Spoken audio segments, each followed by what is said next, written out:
Good morning and welcome to Rose Red Homestead, where today we're going to kill two birds with one stone, and it all has to do with food security. So Christmas is just around the corner, and I'm going to shake up my usual traditional Christmas meal. I'm just in that kind of a mood. I don't want to have the same things that I've always had.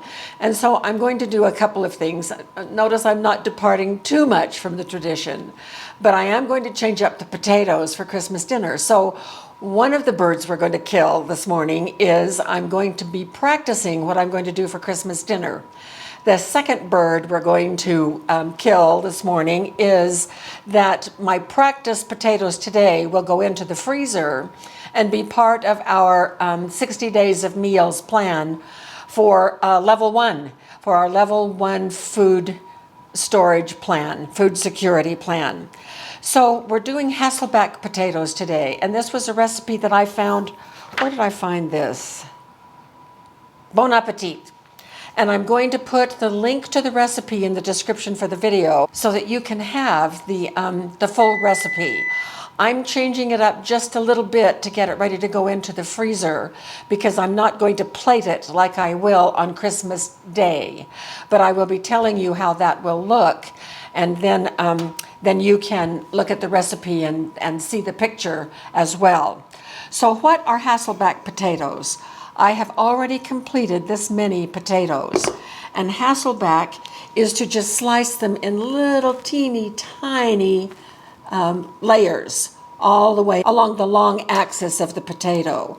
And then we're going to drizzle with some olive oil and some salt and pepper, bake them, and then do some fancy things to them afterward. So I saved two potatoes, and this recipe calls for small potatoes, almost bite size. Well, I couldn't find any bite size, but these are fairly small, and so it is possible that people might want two of them. With the little teeny tiny ones, they might want more than just two. So the idea is to cut the potato part of the way, but not all of the way, so that it has this hinge to swing on, so you can open up the layers without breaking the potato. Now that can be just a little bit tricky, and I have some hints for you. So what we want to do is place on the cutting board something that has about 1/4 inch in height. And these chopsticks work perfectly. Then we're going to place the potato between the chopsticks, and then I'm just going to cut about 1/8 inch slices. Now, what happens if you should cut all the way through the potato? Well, cutting all the way through the potato means that you can go ahead and fix it, but don't put it out for your guests. Just eat it to test it yourself. The other thing that happens is that while you try to go straight down every time you slice, sometimes you might go a little bit one way or the other way, and you will disconnect one of the slices to the rest of the potato, which I have done a couple of times with this potato, but I just stick those slices right back in. So this one came loose, and I just put it right back in there, and it's not hinged anymore, but guess what? Who's going to know? So here are a couple of tricks that I have learned by doing Hasselback potatoes. First of all, potatoes are not flat on the bottom. They're not flat on any surface, but you try and find the flattest surface to put them on your cutting board. But notice that this potato, in fact, I might cut this one this way. This is a flatter surface. This potato, if I start at this end and go down to 1/4 inch, I'm going to slice all the way through. I have to wait until I get to about right here before I can actually go all the way down to the 1/4 inch measurement that these chopsticks are giving me. So just be aware that you need to kind of eyeball the potato, and when you start, because I don't want to cut the slices all the way off, I'm just going to slice a little bit, and you want about 1/8 inch slices, and I'm not going to go down all the way to the chopsticks till about right here. Okay, now I'm down all the way to the chopsticks, and that is preventing me from going all the way to the bottom and cutting the potato in half. And practice a couple of times. Do a practice potato. Maybe you have one that has a bad spot on it and you can just use it to practice. And it doesn't matter how far away these are, so long as your knife bridges across both of them. And my knife is not perfectly flat either, so you can use a flat knife if you want, but I prefer cutting with this. Now I'm at the other end of the potato, and so that also has lifted up off the bottom. And so I'm not going down to the chopsticks right here. I'm just kind of estimating. Now, have I cut all the way through a potato before? Of course. Uh-oh, it looks like I have. Whoop. Looks like I have a loose slice right there, so I'm just going to tuck it right back in there and put it here. And then we'll do this little one.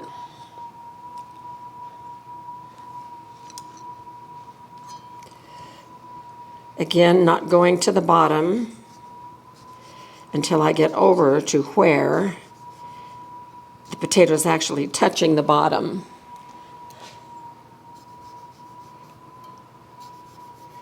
Okay, now I'm down to the chopsticks.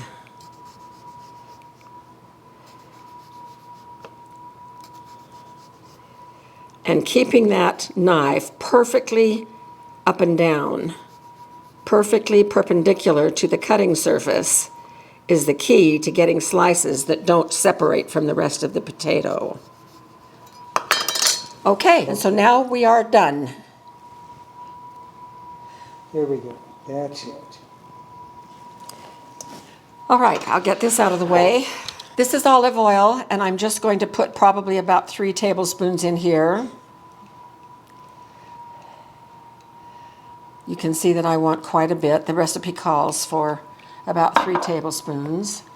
And I'm going to sprinkle with pepper.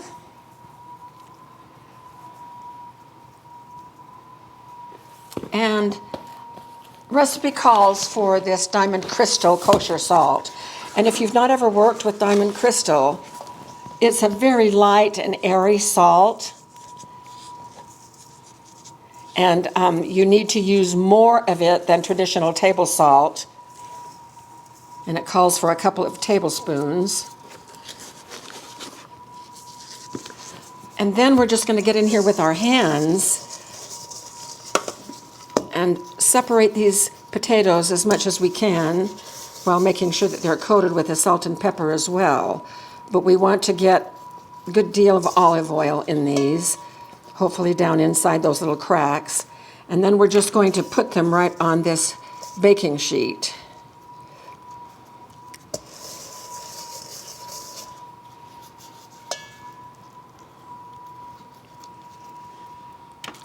And we want some space between the potatoes. Now as these cook, the layers are going to separate just a little bit, and we will drizzle them with more olive oil once they are cooked. These take a little bit of extra time to do, but they're beautiful on the plate, just beautiful. Now this one had a bad spot on it, so I just cut that bad spot off and then Hasselbacked the rest. So we'll see how it turns out. It may not end up on a fancy plate, but it would be a nice little snack. Okay, so here we have it. So the directions call for us to cover the potatoes tightly with foil. So we will do that.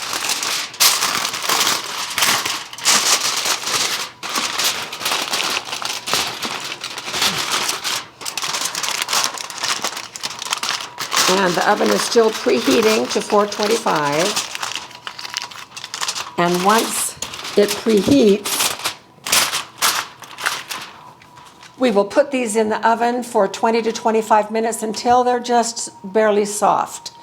So I pulled the foil off of the potatoes about 20 minutes ago, and now I am making the sour cream dressing that's going to go with it. I'm using 1 cup of our homemade sour cream, and this is strictly from powdered milk. And so I will be doing a video on that soon so that you can learn how to do it as well. And there's just a little bit, you know what, I'm just going to use it all because I'd rather have a little bit more sauce and not leave a couple of tablespoons in the jar for the fridge. So that is 1 cup. And this recipe, I'm linking the recipe, remember. So that's 1 cup of sour cream, and I'm doing 1/3 cup of mayo, according to the recipe.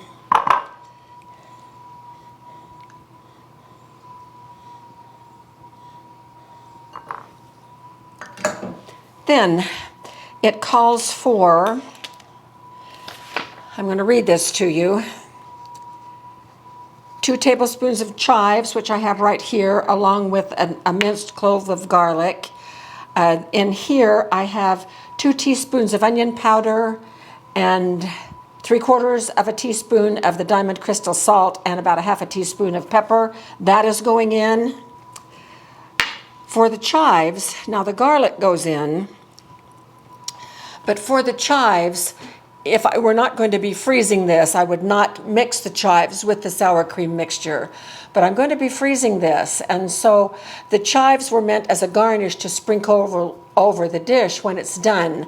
But I'm just going to mix everything together right now because I want everything available in my little freezer packet of this side dish. So that's in.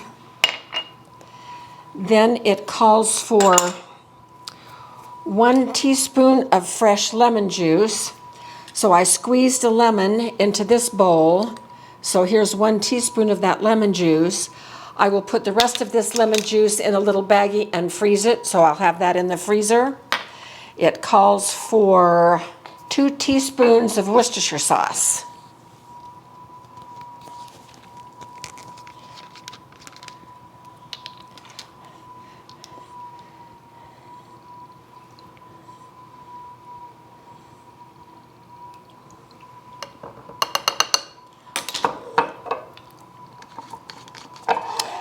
And then we're just going to mix this together.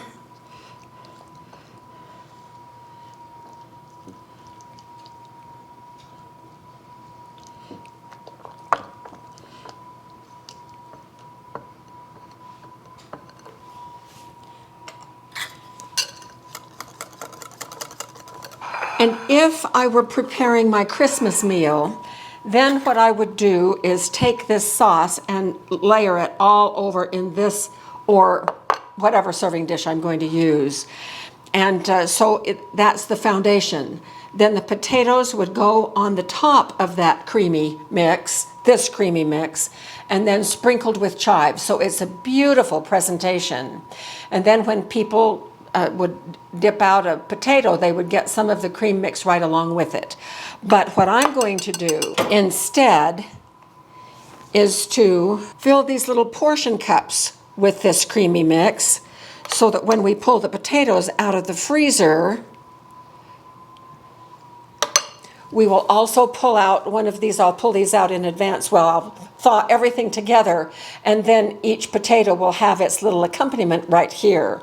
So I'm going to go ahead and fill these little containers, and then we'll be back probably about that time. The potatoes will be ready to take out, and we can see how they do. These are just out of the oven, and aren't they beautiful? I've had this olive oil soaking with some minced garlic, so I'm just going to brush over the top of each one of these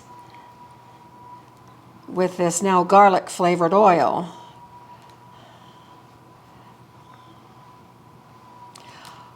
I just think these are beautiful.